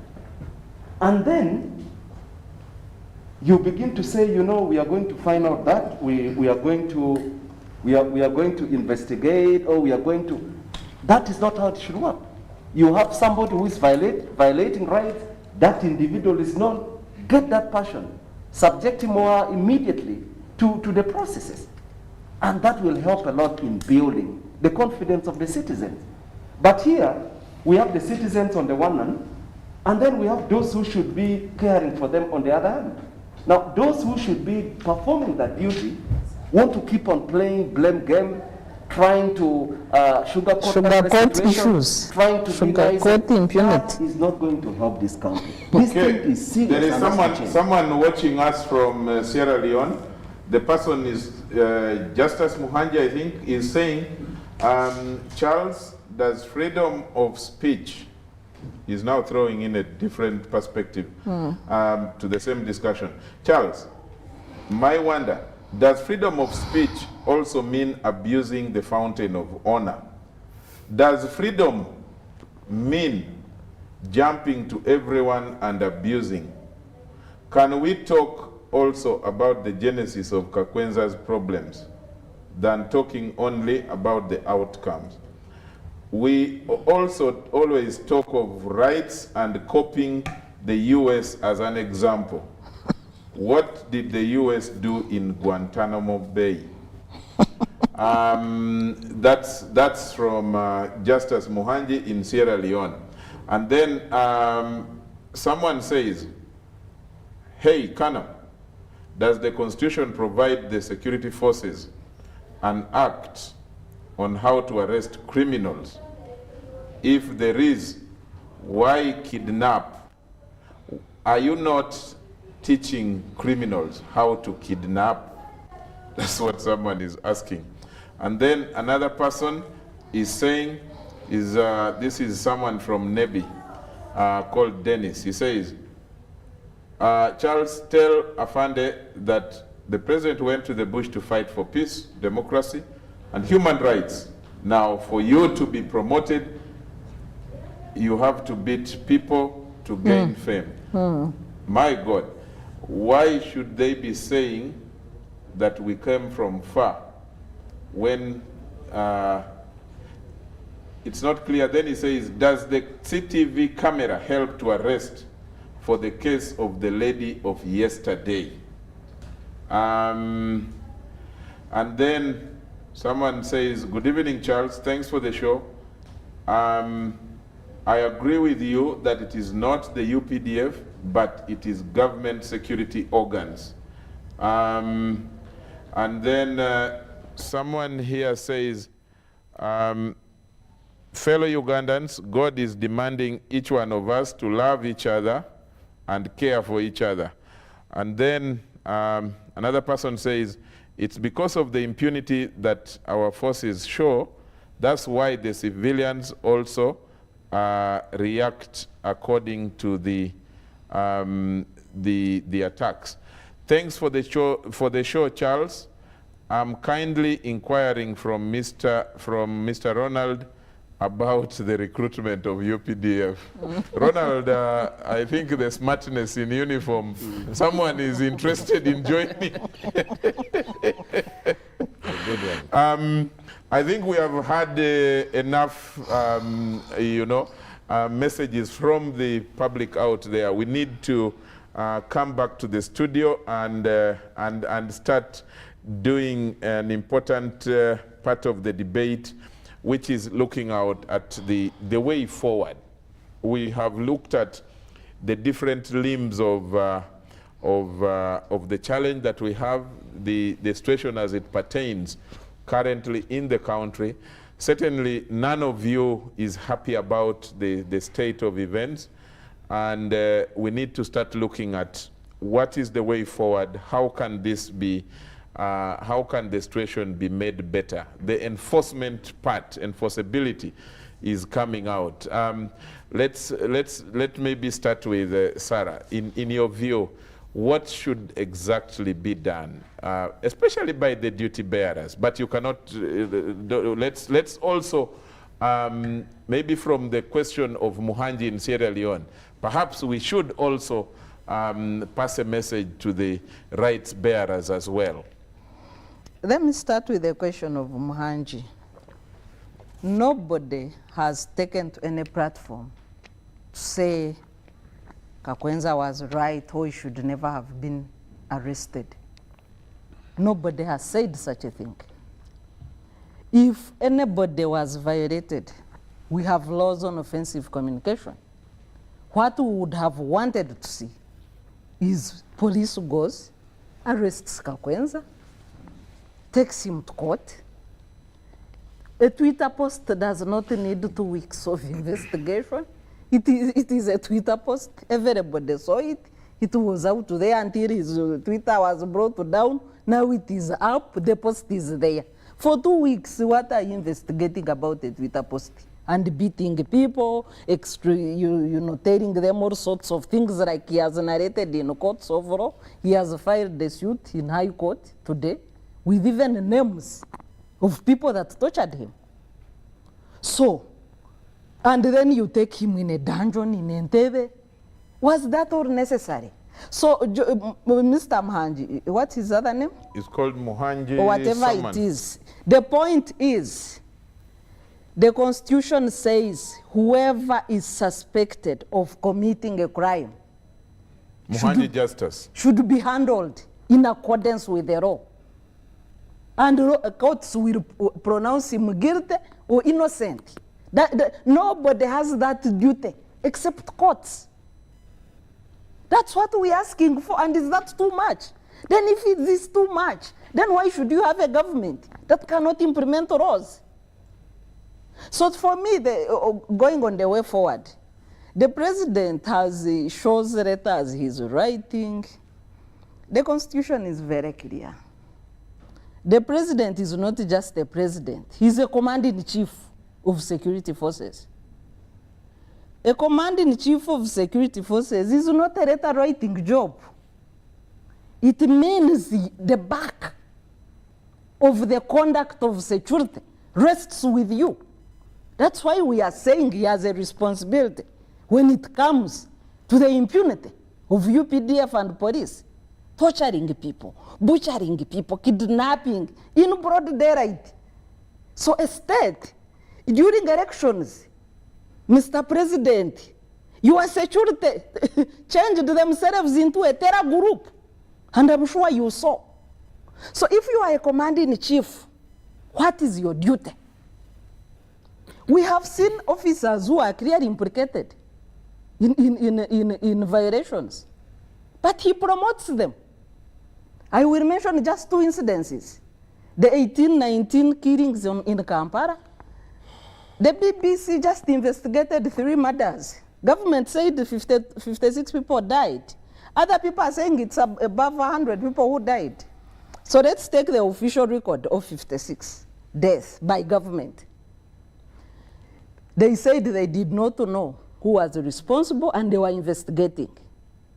BBC does a documentary of 3 out of 56 murders and clearly shows which police number plate, which people, which vehicle, who shot what bullet, who did what, until the 3 murders are concluded in that investigation. And what does police do? They arrest journalists who wrote about a BBC documentary. They were summoned.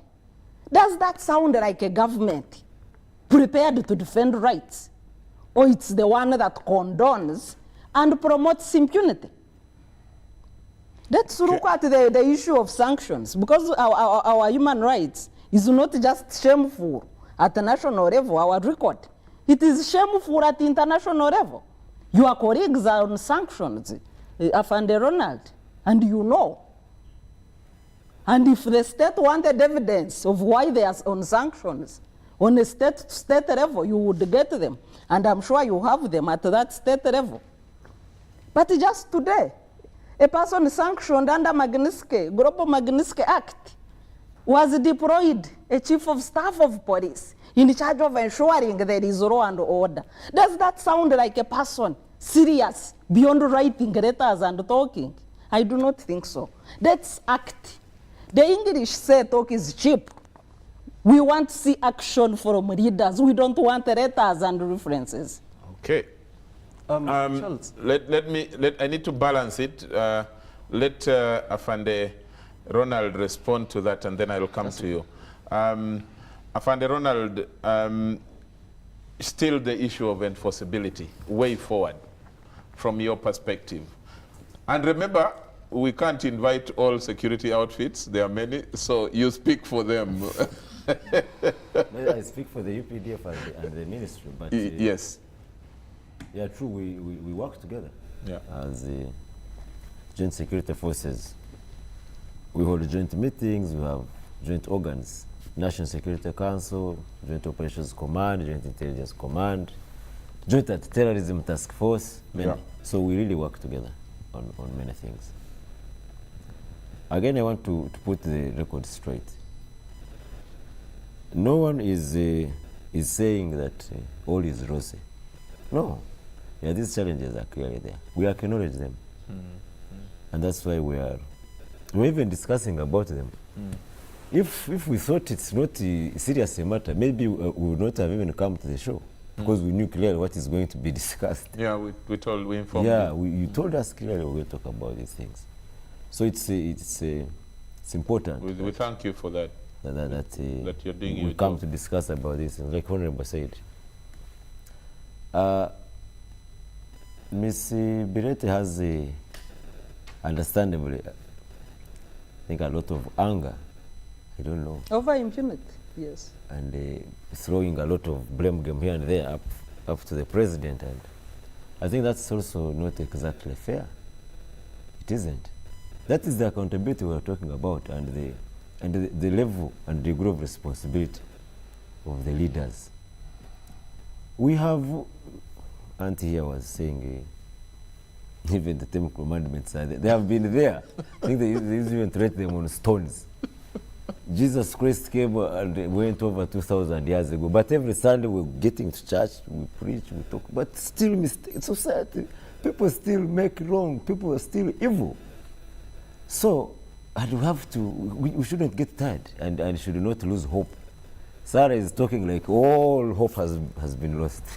No, not at all. And the point of collective responsibility in terms of ensuring that we improve the situation or correct mistakes where they are. That's why I'm telling you that, like for instance, as joint security forces, we work together to make sure all these gaps are plugged, and where there's a mistake, we quickly act on it. But it should not only stop at us. And I don't know why Biret is sort of throwing the ball only in one direction. Hapana. Which other duty bearers are there? No, I want to echo Auntie Rose here. Even you, civil society, have a job. The media will have a job. We should arrest the army. Huh? Civil society should arrest the army. Sensitization, civil education. Yes, you have a role. We're talking about the image of a country. I don't know why you are trying to operate like you are from elsewhere. Ultimately, this is our country. All of us are responsible about it. Absolutely, that's what I think. I may be wrong. Maybe you are thinking differently.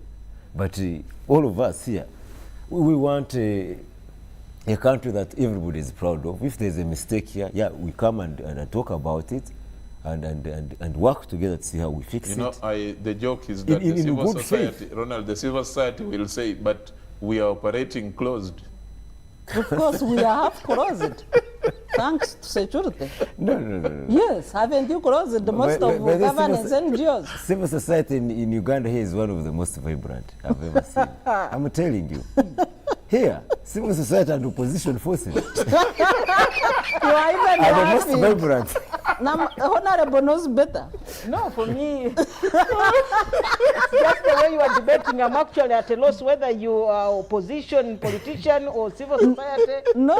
I think, Honorable, before you go into name calling, you should tell me that which this one. Doing. No, you should say this is a lie. What you are saying is a lie. It has never happened in Uganda. Or this is true. Okay. That's the debate I want. Are these lies or they are facts? I think maybe I need to come into... Yes, to mediate. Give them time to cool a bit. Way forward, way forward. Way forward, you know, and linking to what the other gentleman said, I think it's in Sierra Leone or somewhere. The one from Sierra Leone. Yes. You know, and my sister Rose needs to, together with Colonel, they have to take this. When you use a wrong approach to deal with an action which is wrong, the end result can never be right. Fortunately, just as you put it, there are clear laws and procedures that are well spelled out, and we know what to do. And I think, Colonel, the army needs to be very concerned with the kind of image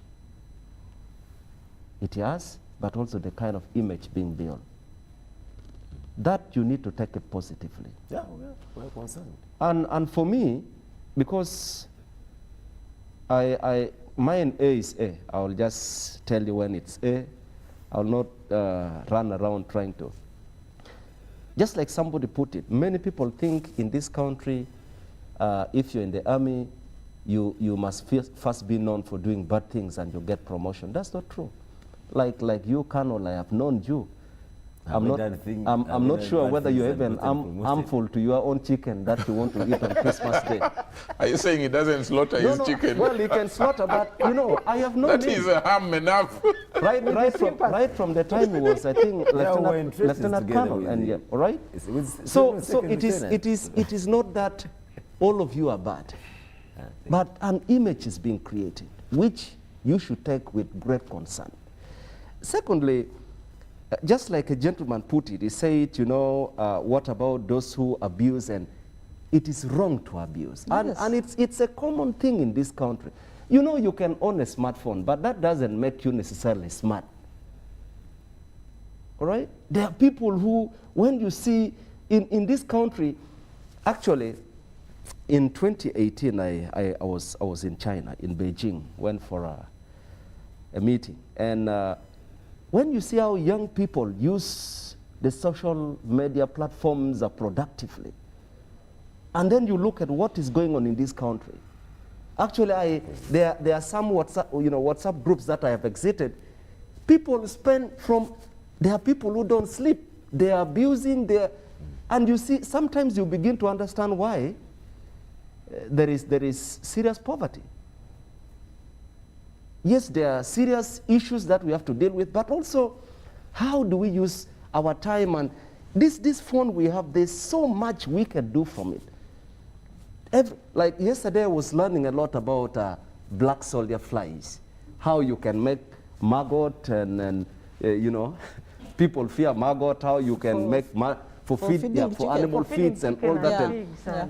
And I read about it. I have started the process. Yeah. I don't need to go to school to learn about that. So there is a problem. But also, much as there is a problem, I think the people responsible, the people who are charged with the duty of making sure that, you know, the citizens are protected, should understand that even when people are wrong, even when people make mistakes, still they need to be given that respect and the dignity they deserve. That is what. Finally, my brother Charles, I think our president needs to know that there are people around him who actually want to finish his government, and he needs to remove the gloves and deal with them, including senior people in his party who think, because, you know, these things we are talking about, fortunately, the historians and people in government tell the painful stories they went through during Amin and the previous government, and our children and the next generation will tell the same story about you. But also, we are building a bad foundation.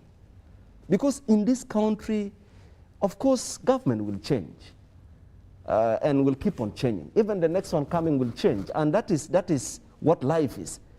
But I think where we have reached as a country, we should do everything it takes not to have the same experiences we have had several years back. And so my sister Rose, you have a duty. And that duty is to be very bold, without mincing word, to those people, the people you know, who with impunity want to turn this country into their football pitch and mistreat anybody. And even in football, there are rules now, not unlike those days when... so we need to be clear on some of these things. Otherwise, the country is bleeding. Okay. Thank you. Finally, Honorable Namayanja, way forward. First of all, I want to thank you for this discussion, for bringing this. Like I said earlier, it's part of the process to talk about. It's part of sensitization. And like Kano Kakurung said, to have all of us here, regardless of our political and other inclinations, to talk about that which is, to me, the common good. Because torture is not about just regardless of what one supports or the other. It happens to many people. So for me, it's part of the debate. Yeah. As a party, we do not condone torture. The commander-in-chief is also the national chairman of the party. And for us, we follow that to the letter. And that is why I want to insist, because I'm talking about going forward, that these cases, and I'm glad exactly what you said is what I was alluding to when I said, if there are cases against torture, let them be taken to court. If Kakwenza has filed a case in court against torture. Let us follow it, and then we shall know at that level. Instead of saying the forces, yes, the people who do it are part of the forces, but we want to pull out those particular individuals that go astray and clean the system. It doesn't do anybody good, not even to the party. It is something that actually impacts on us as a party. So for me, let's follow the due process, and where we realize that the problem is this officer, the problem is this enforcer, let's get them, even individuals or private persons. And then also know that, yes, this is a process. I want to say, to reiterate what I said, we are not where we were. We have not reached where we are going or where we want to be. But it is a process that all of us have to do, including identifying those rotten apples and sensitizing the public, the masses, to know what they can do in such situations. Otherwise, countries, even like I gave the example of the United States, 244 years, they were still doing waterboarding. You remember the case of George Floyd and this case of Black Lives Matter and everything. These are also blatant acts, but we don't want to go there. And I don't want also to come here and say... People are punished. The man who killed But this is what I'm saying. This is what I'm saying. Yes. You see police officers resigning. This is what I'm saying. If somebody an investigation has been done and somebody is culpable at that level, and that these forces also come out and say, there is this case, and this is how we concluded it. And all of us get to know, and we know who is responsible at that level, and we sanitize everything. Otherwise, for me, it's something, not even one individual, because I don't want to come here and say that, it is not, it's not so bad. Not even one individual should be tortured. Yeah. That's my view, and is the position of the party, and just like the national chairman of the party said.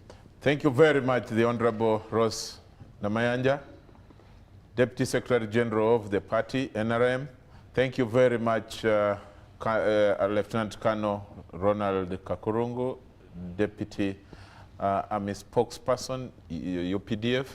Thank you very much, Honorable Mapenduzi of Bardege-Laibi constituency in Gulu City. And thank you a lot, of Council Sarah Birete of the Center for Constitutional Governance. From the team here, we really appreciate your time, that you could make time to come and discuss.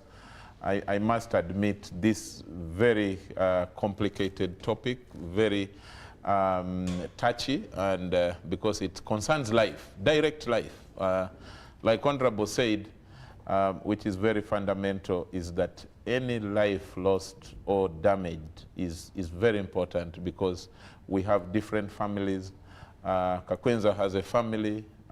Any other person, that lady that we saw has a family, has children, and to them, she is their God. To them, she is their everything. To them, actually, the family doesn't, or the children do not care how many people live in Uganda. It's about their mother. So we need our lives to matter. Our lives should matter, and the dignity of all human beings should be upheld by all of us. Otherwise, thank you very much. From the technical team, we want to appreciate them all for bringing to us this show. And from all the producers, the gentlemen and ladies who ensure that this show comes your way every Wednesday. We are back to those who found us late. So next Wednesday we shall be on, and same time at 10 to midnight with a different topic as the situation will permit. Thank you very much. God bless you all. Have a good night. Bye-bye.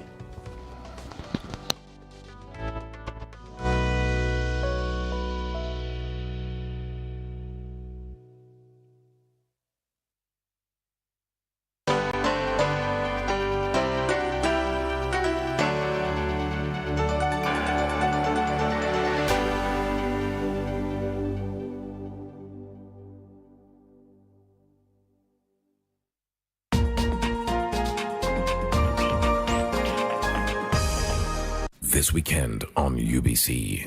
Music has been really a big thing in my life.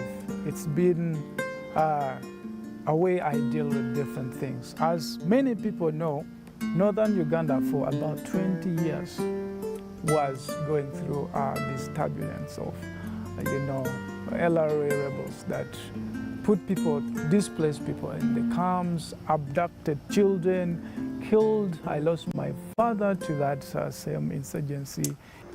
I didn't dream to become a musician. Due to the trauma, my very first dream was to become a soldier. Wow. I really wanted to, because I was hurt. Just know I was hurt. And I really didn't dream to become any other thing. But through music, I learned to love, I learned to forgive, I learned to heal by myself.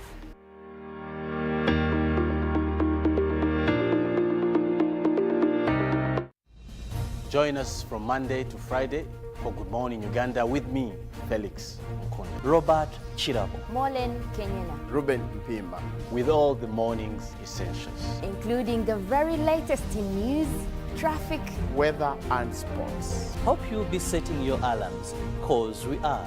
Looking forward to seeing you then. This is Good Morning Uganda. Patriotism is a feeling of love, devotion, and the willingness to sacrifice for one's country. I say no to corruption because I put my country first. I choose peace over violence because I put my country first. I love Uganda. I serve Uganda. I sacrifice for Uganda. I'm loyal to Uganda. I love myself. Be patriotic. Uganda first. This message is brought to you by the National Secretariat for Patriotism Co Uganda, Office of the President. It's no secret that ICT makes learning easy. The strides made in our field could not be possible without it.